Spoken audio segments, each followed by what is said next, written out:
Teamwork, guys, more teamwork. They're burying us alive! Eddie Shore? Oh, piss on Eddie Shore. Old-time hockey? Piss on old-time hockey. You're blowing it. Every scout in the NHL is out there tonight with contracts in their pocket, and they're looking for talent, for winners. A minor league hockey coach comes up with a plan to save his team. Brutal violence. Listen as we discuss reasonably expensive hot dogs, aggressive guys in glasses, and weird hockey undergarments. Then we find out if Slapshot stands the test of time.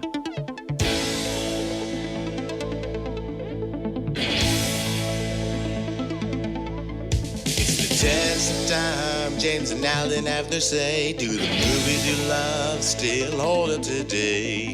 James says gladiator with a glut. Alan says as a father, blah blah. It's the test of time, James and Alan have their say. Do the movies you love still hold up today?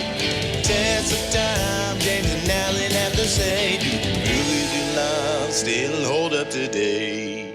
Hello everyone and welcome to the Test of Time. I'm James Brief and joining me as always is my buddy and pal Alan Noah. How you doing, Al? Yay, that's me. Sorry, I was so excited. I just wanted to say hi. I am doing very well. How are you, James? Very good. I'm very excited. You and I have something very exciting that we're going to after the podcast tonight. Right, we're going to go see Back to the Future, the musical, which you gifted me a while ago? I don't even remember when. I think it might have been episode 350 or maybe something like that. But you know what? It's because there's a Back to the Future musical. And, you know, we're not exactly musical people, but we are Back to the Future people. I don't hate musicals as much as you do. I don't hate musicals, but a musical has to be really good for me to like it. Like an action movie doesn't have to be unbelievable for me to like it. But we'll see how the Back to the Future the musical is. You know what? We can talk about what we thought about the musical next week, in next week's episode. Great. But today, we can talk about Indiana Jones and the Dial of Destiny, because, of course, we did the original trilogy on the podcast leading up to Dial of Destiny. Now we've both seen it, so we can give our thoughts on it. Do we want to do spoiler free, spoiler kind of free, full spoilers? What do you think? Well, if there's anything you're going to say, we could just say, here's a spoiler, and someone could skip ahead, 10 seconds. Okay, fair point. Just to remind our listeners, you loved the first three films. You said all three of them stood the test of time. You're not a fan of the fourth one, but this film does acknowledge the fourth one's existence, certainly. It barely. refers to it. Right. I mean, there's a character that pops up that wouldn't make sense without the fourth film, and there's another character they reference which wouldn't make sense without the fourth film. No, I think both of those would be fine without the fourth film because of the first film. Spoiler alert, Marion shows up at the end.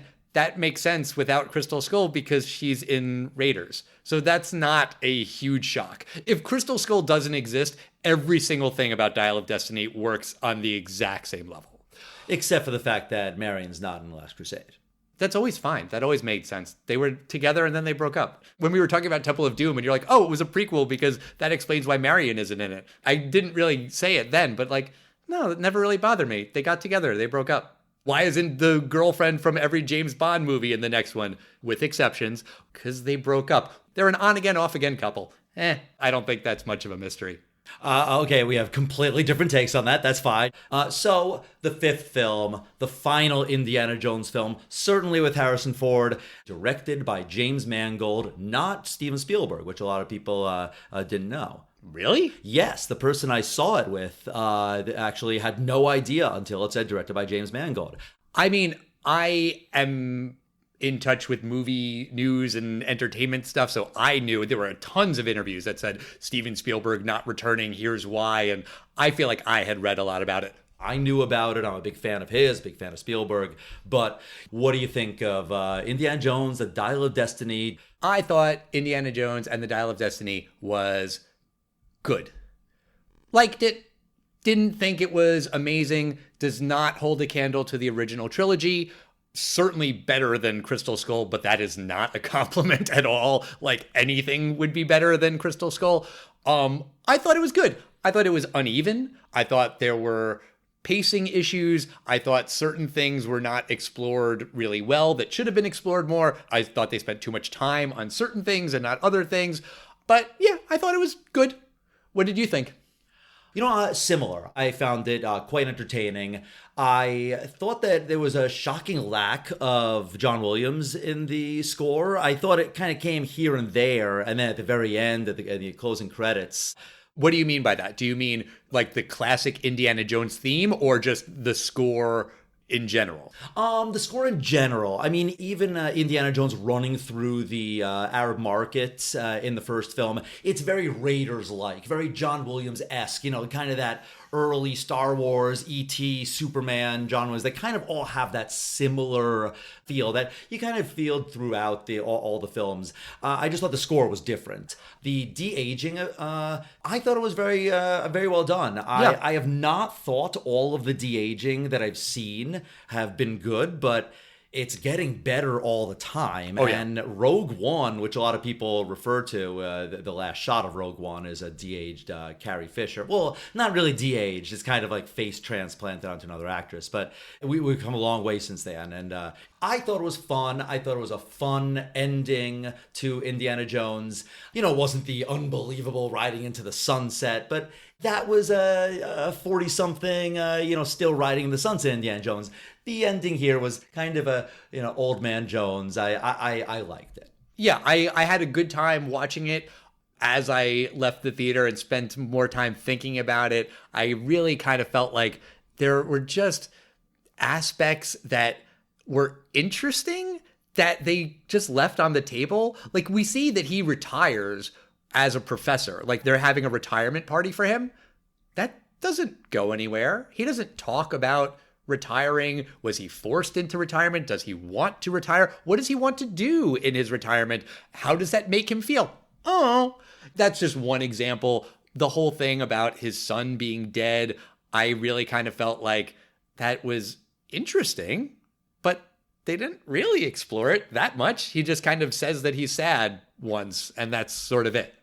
I agree. I think it was service to the character that let's just avoid the why wasn't Mutt around? Why didn't he mention Mutt ever? And it added some grief to Indiana Jones, which I think is it's nice to see some character development there. It also did explain for the most part why Marion wasn't in the film for most of it, and narratively why wasn't his wife there, because they get married at the end of the fourth film. So it filled in some stuff there. The fan service. Sala, I thought he was going to be more in the film. He really had no real role in the film. Yeah, that kind of, to me, felt very, very empty. That was like, hey, let's put this guy in the movie because we can, and he's like the only person who's still alive other than Indy and Marion.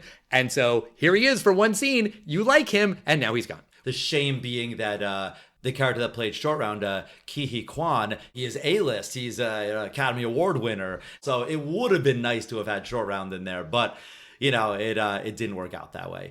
I'm actually not only happy I liked it. We know each other well. I was like, Al didn't hate this, but Al hated this part, and Al hated this part. But I was actually going to be disappointed if you said you hated it, because I could see someone saying they hate it, and plenty of people have. Yeah. But I thought you were going to say something similar to what you said. Okay, well done. What part did you think I was going to hate? I'm very curious.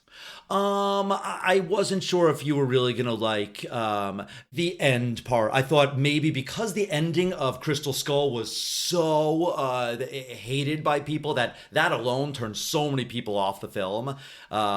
They go there at the end of the film, and it's something completely different out of the realm of like, that's a little sci-fi religious-esque, magical there. This goes into a different genre of film than Indiana Jones, and I wasn't sure if maybe you would have said that. No, I can't allow that in Indiana Jones film. I mean, I don't love it. I won't spoil what happens at the end, that thing that you're referring to, but there is something very similar that happens in the Indiana Jones novels that I was bringing up, that I lent a few to my buddy Bruce, who still has not returned them, by the way, which is fine. You can take your time, Bruce. But it kind of made me think of that. I didn't love it, but whatever. It's fine. But let's talk about the movie that we are here to talk about today, Slapshot.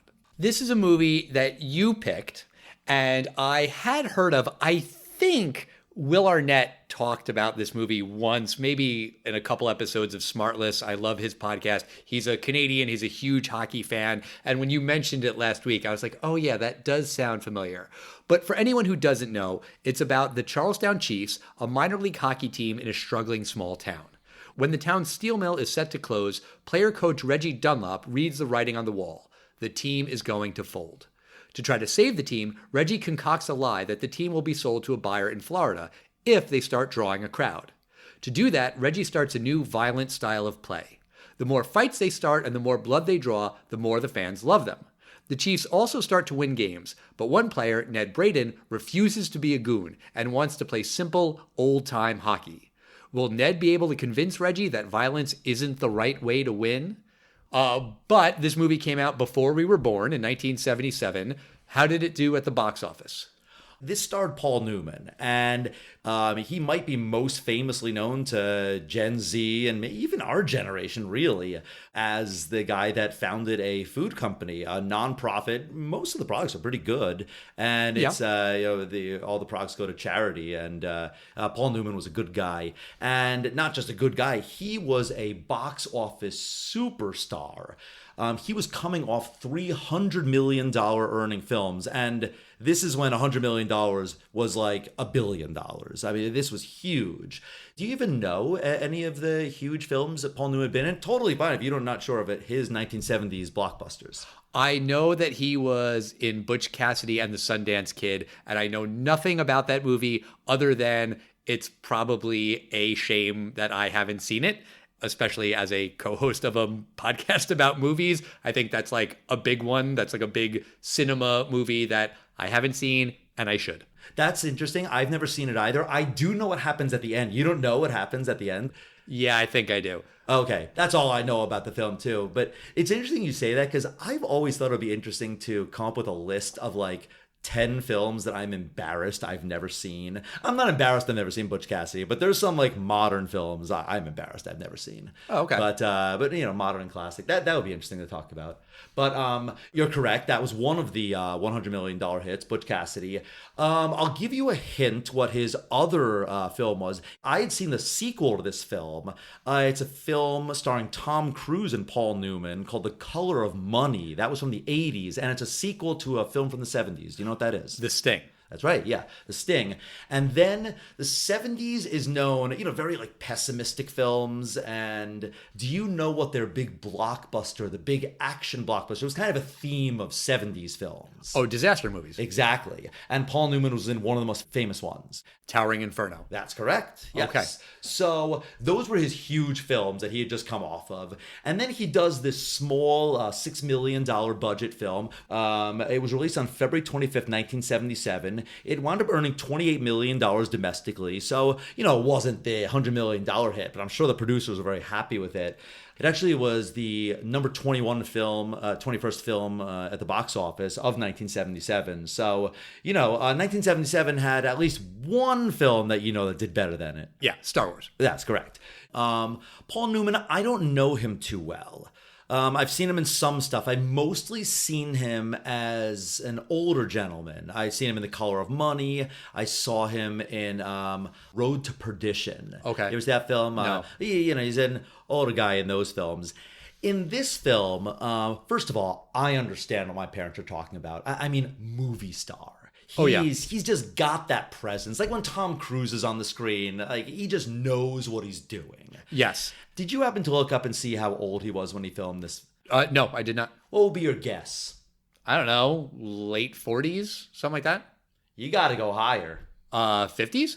Paul Newman was born in 1925. This film is 1977. So he's 51 to 52 years old. Probably 51 if the movie was released in February of 77. So, okay. He's a 51-year-old playing one of the most violent sports there are. They kind of talk in this film about old-time hockey. We're supposed to understand that it's a little more romantic and more for the game. What do you notice about the players? Just what they're wearing, or rather what they're not wearing? Oh, that they have like no protective gear, no helmets, anything like that? Absolutely. The goalie has one of those like Jason from Friday the 13th masks, but there's nothing protecting his skull. It's literally just like elastic going around to protect his nose. And this is a violent sport. The 70s, particularly, were known as incredibly violent hockey, both minor league and professional hockey leagues. So I did find it a little jarring that he's not the coach, but that he is a 52-year-old playing, and he's not kind of the mentor. He's like an active player. He's the captain. He's the coach. He's a very good player. So they didn't even like work in like he's an old man. Sure they do. They talk about that. I mean, a little bit, but not like as if like more like he's like Tom Berenger on in Major League. Like he's the old guy, like the veteran. It's pushing it at 52. I'm just saying. Sure. I think also the fact that it's minor league sort of allows you some wiggle room where in minor league, there's young kids trying to break into the sport and want to be called up. There's has-beens and never was-is. And so he's a has-been. You're absolutely right. I mean, it's the way that like NBA players go to international leagues and they go to other leagues. You know what? Actually, that completely makes sense. Thinking of it that way. You know what? I was just kind of thinking of this as in the 70s, there weren't like today. There's only one major professional organization for every sport. There's the NBA, there's the MLB, there's the NHL. In the 70s, people might be familiar mostly from the Will Ferrell film, Semi-Pro, but there was not just the NBA, there was the ABA, the American Basketball Association, a completely different association that kind of merged/folded into the NBA. And there were a lot of other leagues, and you're absolutely right. In the 70s, there were so many of these leagues that actually I take it back. I changed my mind on that. It makes perfect sense because I had made the point that he's really athletic in this film. I just thought it was weird for an NHL player to do that in such a violent sport, but you're absolutely right. This is just a small town club. Right. And I don't know anything about minor league hockey other than I was just talking with my cousin who lives in Hershey, Pennsylvania, and he was telling me that they have a minor league hockey team and it's a huge deal. They do very well and they win the minor league championship, and everyone in that town loves that local hockey team. I don't even know their name. I didn't bother to look it up, but I was like, oh, okay, that's interesting that today in 2023, it's still a thing. And in a small-ish town, I don't think of Hershey as a super small town, but it's a big draw, apparently, according to my cousin. Have you ever been to a minor league baseball game? They're actually really fun. I've gone to many of them. There's a team called the Long Island Ducks, which is not too terribly far from where I live, and it's a blast. We went to, I think, one Brooklyn Cyclones game many, many years ago, Courtney and I. I'd totally go back, but honestly, it's just more convenient to go to the Long Island Ducks. It's always a good time. It really is. The few minor league games I've ever been to are really, really fun. It's just kind of it's as if the owners are really interested in the people in the stands having a good time versus, you can kind of understand why the owners at a baseball game or a basketball game is that they want to make sure it looks good on TV. Right. So go is real cheap. It's an easy way to entertain the whole family. Yeah. And I mean, it's just free parking, and a hot dog and a soda is like $12, which is still overpriced, but not like insane going to a game at Citi Field where that's like $30 or something. So it's a good time. Always a good time. You know, another thing about this film, and another praise for Paul Newman. Paul Newman has said in numerous interviews that this is by far the most fun he's ever had on filming a movie. This is his favorite film experience, and it's actually his favorite film of his. You kind of have to watch and everything. And you can tell, especially after like The Towering Inferno and Butch Cassidy and all this other stuff, this is so much more fun than, hustling pool and a little more drama. They get to bash people, and, it's not real blood, but, you can't really fake checking. Right. So I'm unfamiliar with Paul Newman going into this movie. I don't think I've ever seen him in anything, or maybe I did see that movie with Tom Cruise, but I remember nothing about it. So like what you said earlier, like I see his magnetism. I see why every woman in the 70s loved this guy. He's very handsome. He's very charming. But his character, Reggie, I was into him at first, but I very quickly didn't like this guy. It really started after he has this scene where he's with a woman that he's sleeping with and he has some kind of relationship with her. And she says that she left her husband and she's been having an affair with a woman. By the way, just pause on that. Did you recognize that woman? No, but she did look like a movie star. She's the mom in Christmas Story. And she's like there topless in bed talking about having sex with a woman. It is the mom from Christmas Story. Ralphie, you know, the one who puts the soap in his mouth? Sure. That's her. But so she's talking to him and they're not like boyfriend, girlfriend. They're not exclusive, clearly, because she's talking about having this affair. But they clearly get along. He's listening to her. He's confiding in her his feelings about the hockey team going under. And then in the next scene, he uses that knowledge that she's been having an affair with a woman to taunt the goalie of the other team because that's her husband and he can get under the goalie's skin. And that's what leads to this first fight. And then that leads to this idea of, oh, we're just going to have fights all of the time. And I get it that what he cares about the most is hockey and winning. But I really felt like that was a betrayal of like this secret that this woman who he has a relationship with confided in him, and he uses it for his own personal gain. Okay, fine. That's his character flaw, right? Like he cares more about hockey than people's feelings. Fine. But then like he just kind of keeps lying to everyone. Like he lies to all of his teammates about they're going to move to Florida, which I don't understand at all. Like that is just really, really stupid. Like I get the big picture of like, okay, guys, we're going to fold. If you think that we're going to be sold, then we'll play better and then maybe we will be sold. But like, what's the end game there? Sooner or later, the lie is going to come out and, you know, okay, again, maybe it's, well, he's just made a mistake and he hasn't thought this through. He's the coach of this team. Coaches need to think ahead. Like this is really, really dumb. I was thinking the exact same thing. I was convinced I missed a scene. You're right. I didn't understand it. And there's a lot of things in this film that remind me of other films. And the whole point of Major League was the owner wanted the team to stay bad so that she could move to Florida. Right. And I thought, oh, that's where Major League stole that from. Yeah. It's the owner that says that if you guys are good, that's the deal I'll make. And right. But no, that's not what it was. I didn't quite understand why he was saying this because it came from nowhere and they would be out of a job at the end of the season. Right. And then there's also this other thing where there's like the manager, I guess, like the guy who's sort of the boss in the front office who is not the owner, but he knows who the owner is, but he won't tell anyone who the owner is. And eventually Reggie is like so frustrated. He wants to find out who owns this team. And the way he finds out who the real owner is he basically blackmails this manager guy and says, hey, do you remember that one time we won a game and we all got really, really drunk and I went into your hotel room and I saw you dressed in women's clothes?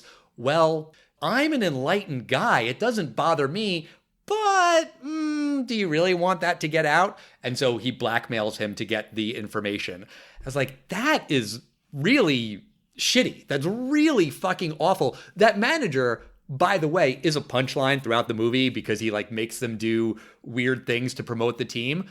At the very end, he calls in NHL scouts for that final game. He doesn't have to do that. He's not doing that for any reason other than he wants to help these guys. He's a good guy, and Reggie just blackmails him because he's gay or a crossdresser or transgender or whatever the word would have been in 1977. It's really fucking shitty. Then he goes to the owner and the owner says, you know what? I appreciate that you've been making money and you made the team good. Great job, Reggie, but I am still going to sell the team. It's a tax write-off. And that's really shitty. That's a really shitty thing to do. And what does Reggie say? He says, you know what? Your kid looks like an F word, the slur for a gay man. It's like, holy shit. What the fuck is wrong with you, man? Like, you have every right to be angry at this woman treating the team and the people on it like a tax write-off. That's awful. But using that word, it really got under my skin. And there were a lot of instances in this movie like that. It kind of made me think of Can't Hardly Wait, where there were just so many gay slurs, air quotes, jokes, where it's like, at a certain point, you start to wonder, did the person who wrote this movie really hate gay people? This movie was written by a woman, by the way, Nancy Dowd, which doesn't mean she couldn't be homophobic. But like after the fourth or fifth time, you're like, this really feels like the screenwriter has an agenda of some kind. It really felt shitty. I didn't think that way at all. I don't think the screenwriter, I don't think she had anything against gay people. These are goons. And that's the actual word that you use for these kind of guys in hockey. Yeah. They're goons, they're enforcers, they're huge. These Hanson brothers, I mean, they're real trashy guys. And I'm not condoning it anyway. I'm just answering your question. No, I do not think that the screenwriter was trying to get out some anti-homosexual rage through these hockey players. I think it's just, this is what probably vulgar 1970s minor league hockey players would have said. Maybe like that first time when they're doing the fashion show and one of the players is like, I don't like being out here. I feel like a F word. I could believe that maybe that guy would say that in that context, but like, after so many instances, it starts to feel gratuitous. Because of that, because of all these other things, I don't like Reggie Dunlop. And I think you're supposed to. I think the audience is supposed to think this guy is charming. He's got that Paul Newman smile. He's really handsome. He is trying to do the right thing. And hey, maybe he's misguided, but you're rooting for him. You're rooting for him to learn his lesson. I just wasn't really rooting for him. I mean, I could see, certainly, you know, in the 70s, they knew, like, you know, having affairs and all this stuff is wrong. So certainly he's not a good character. Sure. You know, these guys are based on some real minor league hockey team. The screenwriter, her brother, played minor league hockey, and she kind of was inspired by his stories. Yeah, and the Hanson brothers are based on another set of brothers, and I can only imagine that now watching this, the Bash brothers, and the Mighty Ducks are, you know, play on these Hanson brothers, who I did find fun. I like those three guys. You know what I like most about them? I love their glasses. Because there was something about, like, you know, in the 80s, those would be quote unquote nerd glasses, and I love that these guys kick ass, and you know, they kind of look like they would have been cast in Revenge of the Nerds. They really do. Well, I think that's part of the joke, is that they come onto the team and they look really goofy and they're talking about watching Speed Racer, doesn't stand the test of time. They're playing with toys in their hotel room and they have the big glasses. So Reggie's like, I'm not going to play these guys. And only when he's desperate, he's like, fine, I'll put them in. Just cause he doesn't know that they're goons. It's not like a strategic thing where he's like, you guys do that thing that you do, which is violence. He just puts them in and then they're violent. And he's like, aha. And I think the glasses kind of play into that you're not expecting that to come from people with glasses. So let's talk about the violence a little bit. What do you think this movie is saying about violence, either violence in general or violence in sports or violence in hockey or any of it? What do you think the movie's trying to say, if anything? People want blood and violence. People go to wrestling matches to see violence. People go to NASCAR. They don't go to see a car drive around a circle 500 times. They go to see crashes. People in hockey games, they love the fights. Every video game about hockey, it's a real important thing. How are the fights in the hockey going to be in this video game? Right. It's a part of the sport.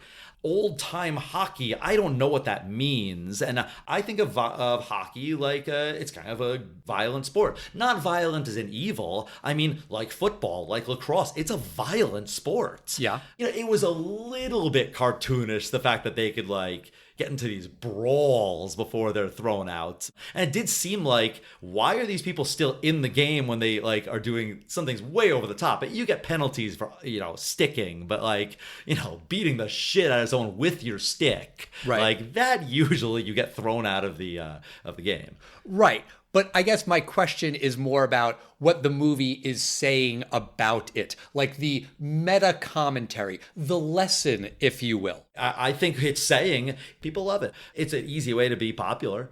Okay, so I was expecting something different because throughout the movie, there's this other character, Ned, who refuses to go along with the violence. And Ned is sort of made out to be like this bad guy by Reggie because he won't go along with it. Also, Reggie is like trying to maybe seduce his wife, then maybe not. Sometimes he is, sometimes he's not. It's really not clear. That was another reason why I didn't like Reggie.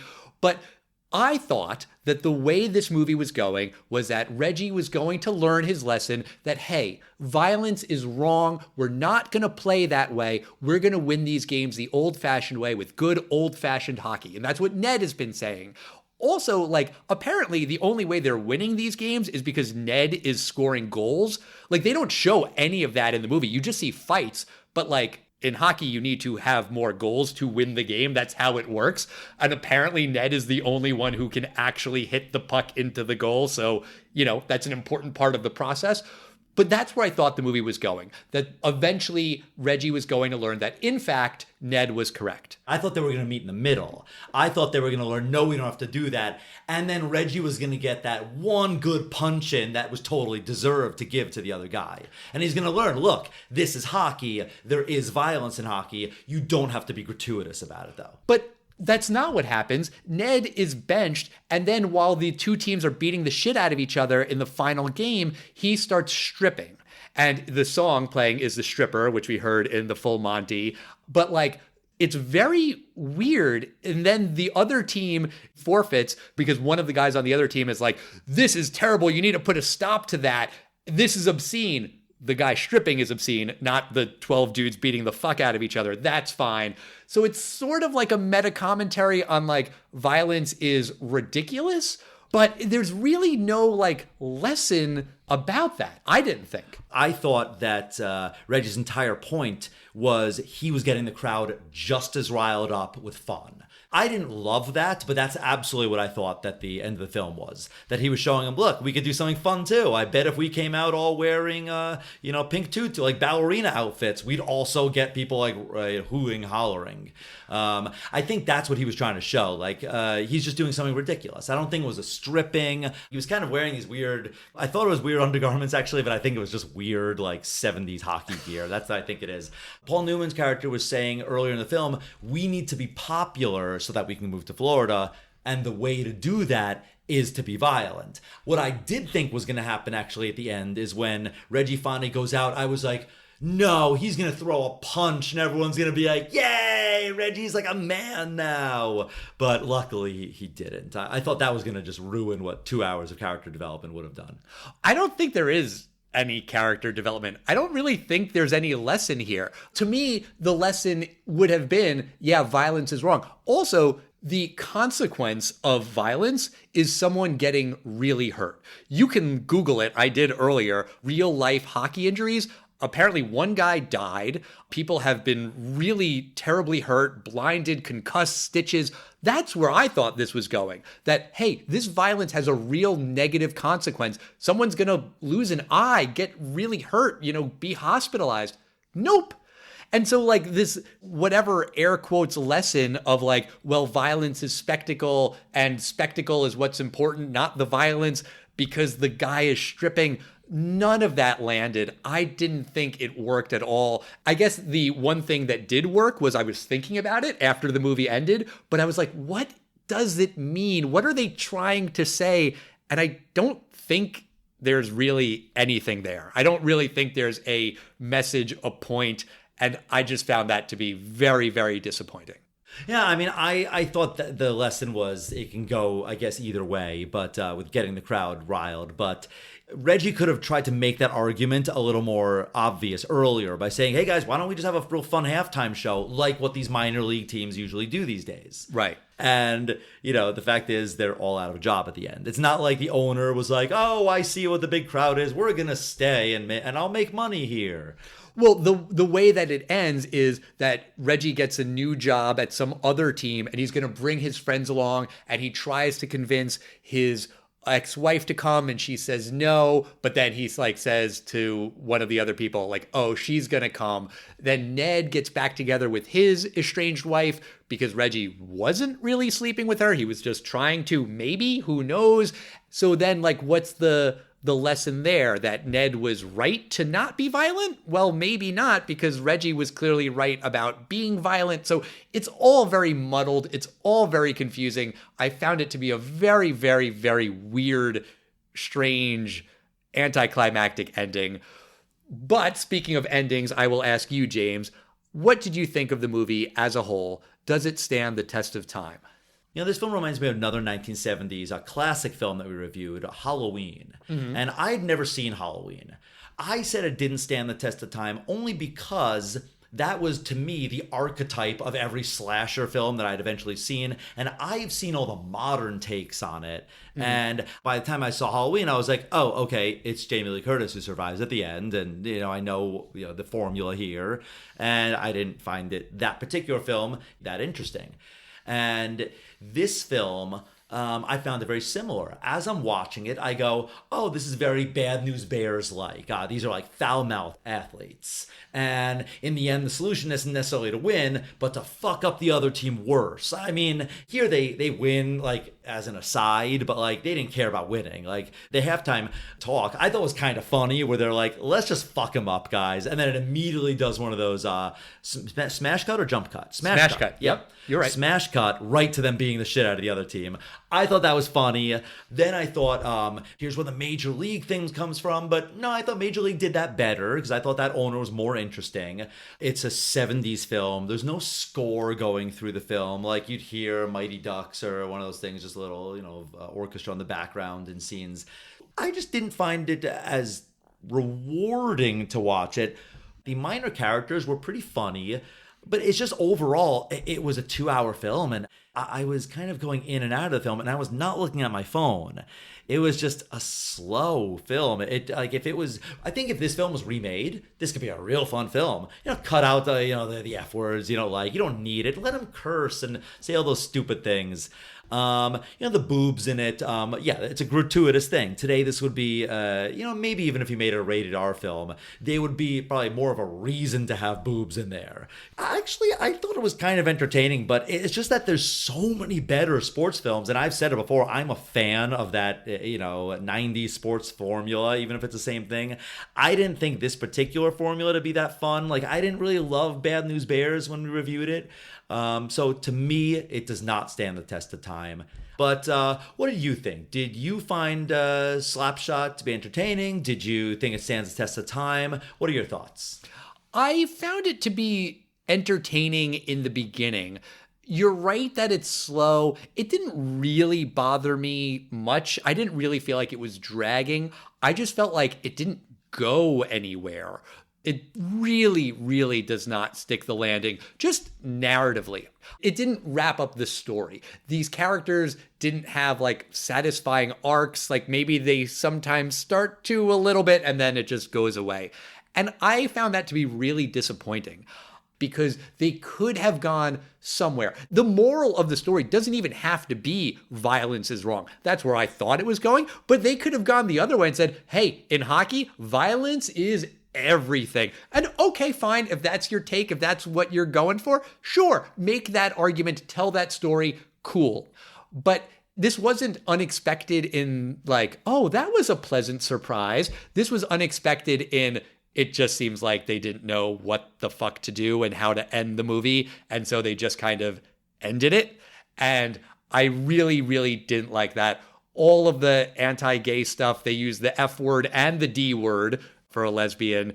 I wanted to like Reggie, and I think I was supposed to like Reggie, and I just couldn't. And maybe that's me. And if everyone in the 70s did because of that $1 million Paul Newman smile, sure, I get it. But it just didn't work for me. And I'm going to say that the movie does not stand the test of time. I'm glad I saw it. I'm glad I've seen a Paul Newman movie, but no, it does not. All right, I do hope we see a lot more Paul Newman films because that guy has a presence. Well, that's going to do it for us this week. Next week, we're watching another movie, also from 1977, that I've never seen before. I don't know if you have. Star Wars? No, not Star Wars. Smokey and the Bandit. I feel like it's come up in conversation. It's on Netflix, so let's watch Smokey and the Bandit. Let's see if it stands the test of time. Let's do that. In the meantime, we want to hear from you guys. We are at Test of Time Pod on Facebook, Twitter, and Instagram. You can send us an email to testoftimepodcast@gmail.com. And we'll see you next time, everybody. Bye.